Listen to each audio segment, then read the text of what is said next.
Okay, Davao City's largest public market goes to Bangkiruhan Public Market, Barangay 5A.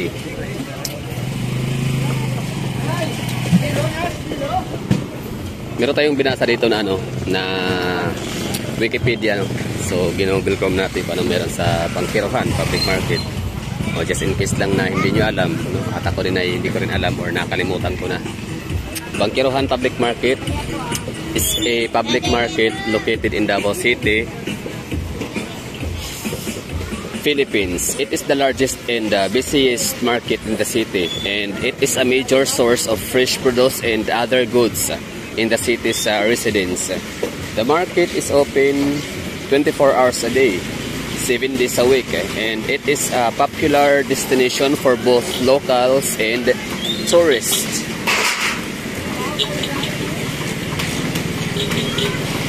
Galing, no? Hindi lang para sa mga taga rito sa Davao, no? So maging mga turista pumunta rin pala dito, mga dayo.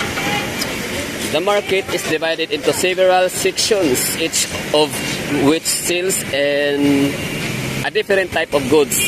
There are sections for fruits and vegetables, meat and seafoods, dry goods and clothing. There are also several restaurants and food stalls located within the market. Kumpleto dito, terminal nga meron pa nga no? Wala ka nang hahanapin dito, mga yung mga buhay na mga kambing, manok, no? Marami din dito sa Bangkiruhan Public Market sa Davao. Wala na kayong hahanapin dito.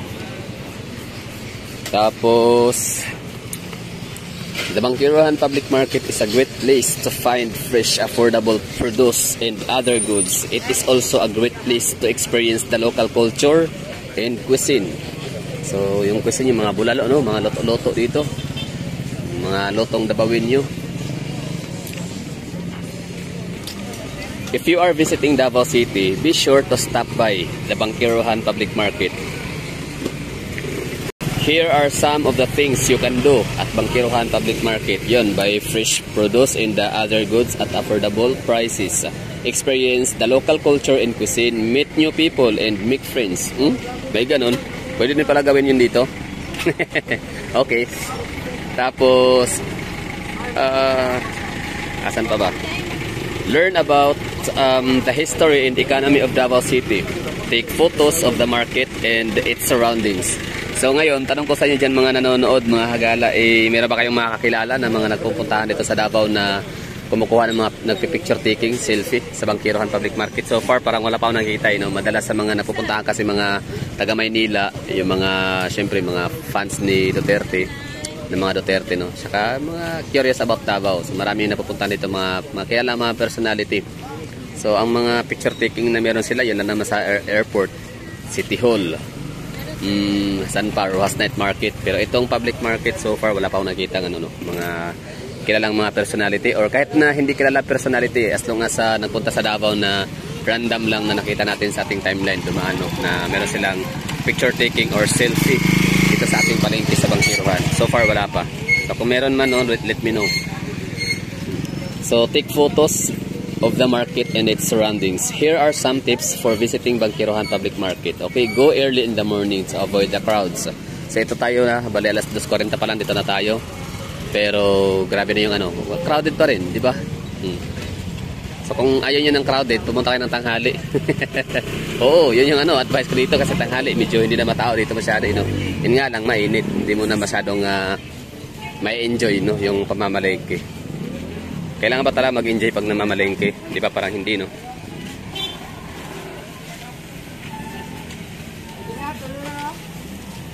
Tapos okay, bargain with the vendors to get the best prices. May pagtawadan. Tapos, yun lang. Be prepared to haggle. Ano ibig sabihin ng haggle?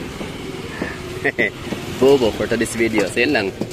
Ang gagawin natin, siyempre, dito lang naman na tayo. Walang update tayo, ha. Kumbaga, lalakad-lakad natin dito sa palengke. Tapos, papakita ko sa inyo ng itsura. No more price updates, no? Nakapagod ng price update, na tawag nito, volatile ang presyo nung palengke natin, minsan mahal, minsan mura. So hindi din siya accurate. Maaring next week mura ulit, di ba? Maaring sunod na buwan mura ulit. Basta palengke. Kung meron matalay tayo, dapat na i-update na mga presyohan yung mga nasa grocery store, yun. Pero yung mga fresh goods natin sa palengke, yan, nagbabago presyo niyan.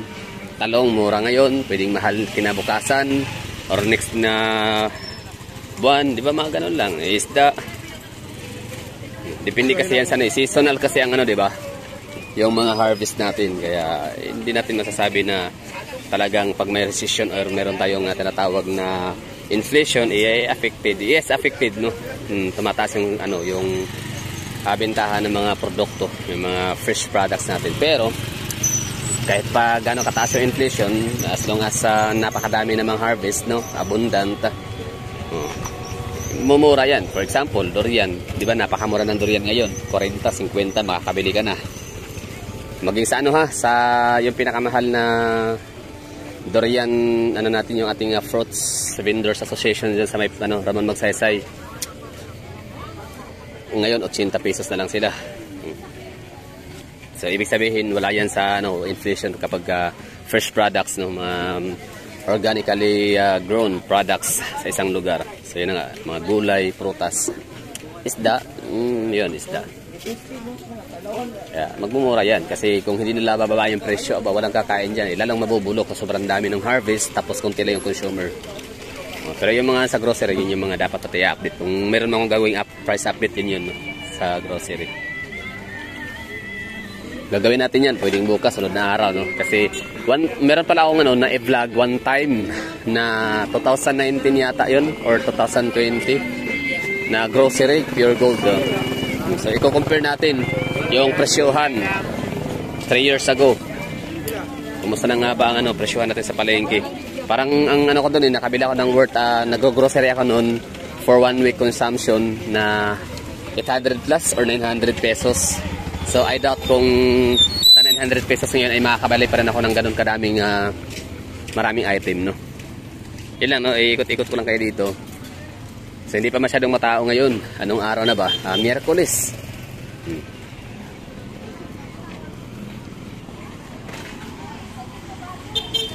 So madaming tao dito, alas 4, alas 5. Yun yung time talaga na halos di ka na makadaan dito sa lugar.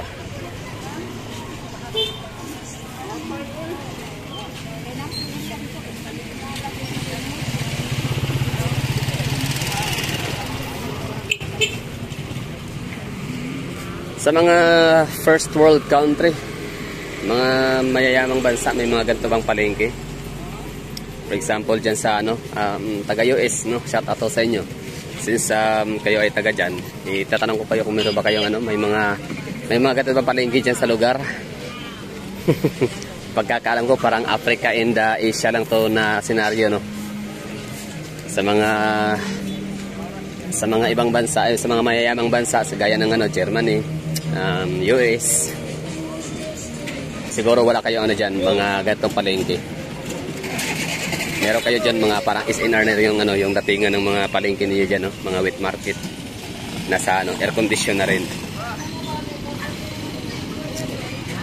Lakad-lakad na tayo dito, pasyal-pasyal lang. Content na rin to. Dito tayo, pasok sa loob. Dadaan ko kayo dito sa may karnihan.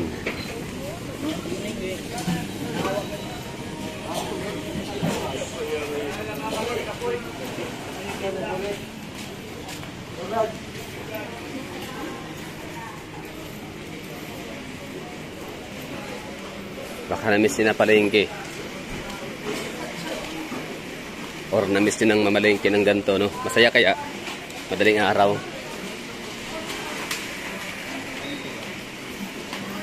Wala, di pa masyadong matao ngayon. O baka dahil tagtumal, no? Pwedeng ganun. Isa rin yun sa, may mga pagkakataon din talaga na matumal ang bintahan sa palengke. Walang masyadong namimili, di ba?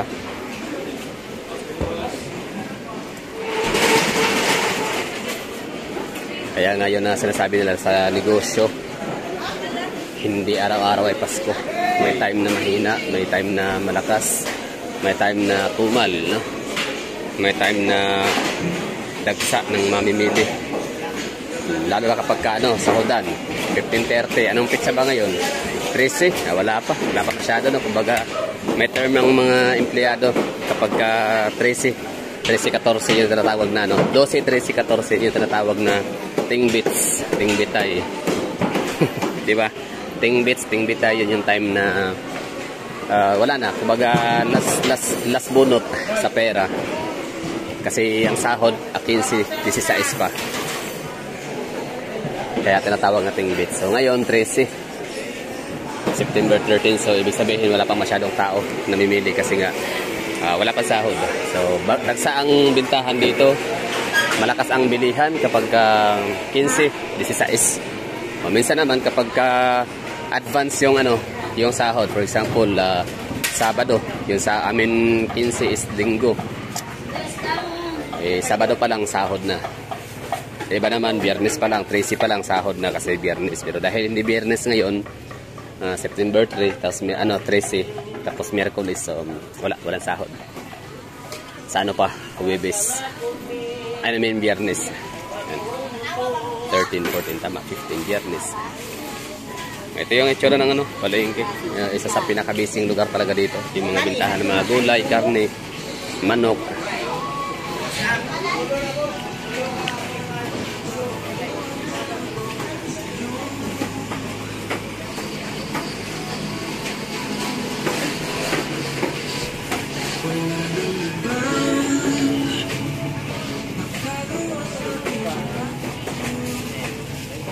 O, diba? Ganun lang naman, minsan sisipagin din naman tayong lumabas ng gantong oras. Dapat ay natulog na tayo, pero wala lang, labas lang muna. Minsan lang naman, hindi naman ito lagi, no? Sipag-sipag din pag may time. So ano sa tingin nyo? Na-miss nyo ba ang malengke ng gantong oras ito sa Davao?